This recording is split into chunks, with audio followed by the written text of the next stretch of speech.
Greetings, this is a video about how you replace your battery in your headphones.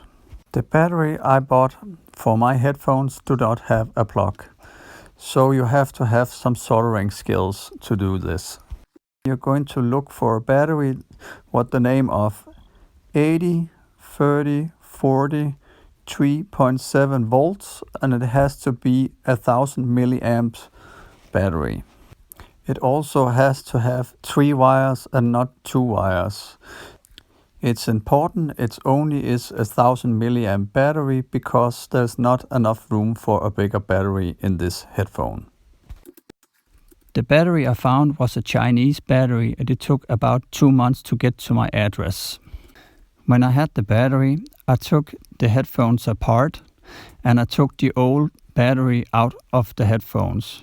It was very hard to get the battery out because there is some kind of double-sided sticky tape on the old battery. When the battery was out, I soldered on the old plug to the new battery and put some new sticky tape on it. On the old battery there was 2 foam patches. I took them off gently and put them on the new one. Now it is just to assemble the headphones again. It took me about 40 minutes to do this operation. I have tested the headphones over a couple of days now and it works fantastically. I'm going to put some music on and then I hope you will enjoy this video. Thank you for watching it.